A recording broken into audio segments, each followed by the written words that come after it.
Hey guys, and welcome back to this week's video on the 30-gallon mixed reef aquarium. And for this week's video, I'm going to be overviewing the whole tank, kind of overviewing the each of the corals, each of the fish, each of the bits of equipment, and kind of past history with it all. So I'm going to jump straight into this because I don't want this video to be too long. I'm going to try my best to keep it under 10 minutes long. So let's go straight in. So we're going to start with our corals, starting from left to right. We've got the pulse coral here, which has grown loads. It's really fluffy, really pulsing loads. Not getting a ton of flow, but they don't need that much flow. It's already grown onto the rock a little bit. I don't want it everywhere or all over this corner. Just kind of want a nice little ball of it. Maybe the clowns might host it at some point. Not really too sure, but that's doing well. The Duncan is growing loads of little heads underneath, so that should become quite big very quickly. It's got some lovely colours. Green with like a little bit of blue to it, I guess. Yes, that's doing well. The Aquapora at the top. The colour on it isn't great. It's still a little bit browned out, but although it does have a little bit of purple on the base of it, a tiny bit, and it does have some nice green polyps. Well, at least some of them are a little bit green. But it's doing alright. It's not growing yet, but it's slowly recovering. Same thing with the other one as well. Probably not doing quite as well because this has been moved around quite a lot. But it should slowly recover. It might take a while. It might take a couple of months, but it will look really good once it's coloured up. Possilopora. This is doing really well. It's got some nice pink tips. It was really browned out when it went in this tank from my dad's tank over to this tank. But it's really starting to turn around. It's got some nice fluffy green polyps and some pink tips. And it is still yet to improve a lot more. The colour will get much better than what it is already. Well, this is a colony hammer doing really well, really pumped up, growing nicely. This one's not really fussed what this does much, it's only a tiny little frag of it, but that's doing alright. GSP is starting to grow onto this little rock here. I don't want it crawling too high, just want it on that little side bit there. So I'm going to have to control that, keep it contained right where it is. The blue Digi. This has got some nice fluffy polyps, white tips. It's definitely growing. Again, it has been moved around quite a lot, so it would be better. I know it does look a little bit purple, but it is a blue Digi, and that is doing okay. Green Hystrix, nice fluffy polyps, growing loads, doing well. All the platy Montiporas are all doing really great. No growth yet from the green or the purple, but they're only new additions, and they've only recently been moved around and glued, puttied where they are. So they should slowly start showing some growth over the upcoming weeks. The red Montipora, sorry, is really plating out. Candy cane is doing great, a little bit shot in recently, past few weeks. Heads aren't as expanded as what they used to be. I'm not really sure why that is. Acan got some nice, this head on the side is really starting to expand, getting bigger, so that's doing well. Hasua and Elkhorn, they got a little bit of hair algae, which is slowly reducing around them, but they're both really grown. This is really starting to take off, this Elkhorn, which is all good. Pink Hystrix, it's slowly growing. It's only a small frag, so it'll take a while to get big. But it is growing. The colour's quite good. The polyps are really extended, so that's doing really well. The other plates of green, this one's virtually dead. I'll probably take these out. Not really sure what I'm going to do with the other two green. I don't really want them since I've already got a bit down there. So I haven't really planned out what I'm going to be doing with those just yet.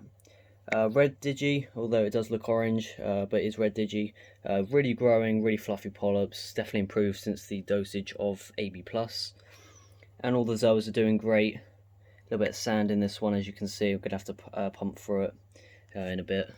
So that's all the coral. All of them are doing really well, showing signs of growth. And I am looking to add some more coral when I can. One thing I forgot to mention, actually, the GSP, I've cut it down a little bit. It was growing out of the water, not that it really matters, but my dad needed some GSP, so I cut a strip of that, and that's in his tank now. But this should regrow within 2 or 3 weeks, I reckon. 2 at the most, I think. So you see right here is a bit of floating hair algae. There it is, a bit of hair algae. It's because I'm dosing Vibrant into the tank. That kind of strips all the hair algae off, so occasionally I am getting some floaty bits around the tank, but that's all fine. All the fish are doing fine, always out. The clown's always in this corner, obviously. This wrasse is always out. It's probably one of my favourite fish in here. The koi wrasse, damsel's doing alright. All the wrasse are all in here at the moment, just with the camera. And I've made a DIY feeding tube. Hold on, let me show you this. So here it is. It's just a little bit of a rubber tube. Is it better if I take this off? No. So this is just a little tube that I've putted onto a spare MagFloat magnet. And what you do is you put all the pellets, all the food in there, and then it slowly just drops out the end one by one, which is really, really cool. So I'm actually just going to show you now. I'm going to put a little bit of frozen in the tube. So you can see it's in there now. I'm going to put the net cover back on just in case a fish gets a little bit scared and jumps out. Alright, so what this does is just slowly defrost in there, and then it'll just come out one bit at a time. So you should see a fish actually go towards it in just a second, probably the koi wrasse. But yeah, it's a really great method of feeding. You can kind of buy these. I'm not sure who they're made by, but they're kind of a similar kind of style, I guess. It's kind of like a cup, and then the pellets or whatever food you put in there just slowly drop out. But this is the DIY one. Didn't cost any money to make it. So that's a really, really good addition. The skimmer was going really quiet for about a day. I've turned it down a little bit because it was taking loads out. Like, it was getting completely filled up, full of organic waste within like 12 hours. So I've turned it right down, all the way down to like 30%. It's a really big skimmer on a tiny tank, and there isn't much waste being produced in the tank. Yeah, there's a lot of fish, but I'm feeding spectrum pellets most of the time, and that allows the fish to not export as much waste. So there's not much for it to take out, really. I'm surprised it's getting full up so quick, so that's why I've turned it down. But it's not getting full up so quick now, which is good. And my Aptasia issue is slowly reducing. I'm continuing to do the, I think it's NT Labs anti-Aptasia, which is a solution in a bottle you pump into the Aptasia. So I did a video on it actually a couple of weeks ago. Still getting really good results from him. I don't really see many Aptasias in here. So there's one big one on the back of a rock somewhere, but other than that I can't really see any others in there. There's about 3, maybe 4, 5 at the most, I'm saying. Well, that's the ones that I can see anyway. I've looked everywhere in the tank. I can only see like 5 in there, so that's all good. So you can see this wrasse is going for the fish food right now. So whilst that food defrosts, I want to talk about the lights, because I don't really talk about these that much. So the lights, they're doing alright. I've only had about 3 connectivity issues since I've had them, which is about 6 months now, I think. But I'm getting on really well with them. They've definitely plenty of light for this tank. Getting plenty of power in here. I probably need to clean them out. You can see there's a bit of dust and dirt, and there's a little bit of salt mark. So you can see a little bit of salt all around the rim of that. So I'm going to have to do a little bit of a clean up on them. Yeah, there's quite a lot of dust on them. That's just one of them. This one's probably worse. Yeah, this one's worse. So I'll just probably get the hoover and just hoover it all out, dust it all out with some tissue and that. But yeah, I'm really, really impressed with these. They haven't been out that long, maybe a year or so. So they're not that popular at the moment, but I'm getting really, really great growth from them. Really great colour in the tank. I really like these lights. Probably always go for these. There's so many options you can go for, but these are by far my favourites from what I've seen. These are really, really good. And the controller layout, I've got a little bit of wear on this particular button. So you can see the kind of the sticker bit like this. Plastic has come off, but they're only cheap wave pumps. They're only like, I think I spent like 60 or 70 on them, on the big one anyways, one of the Sow-8. So it's wearing down. The button still works, the button's still there, so it still works.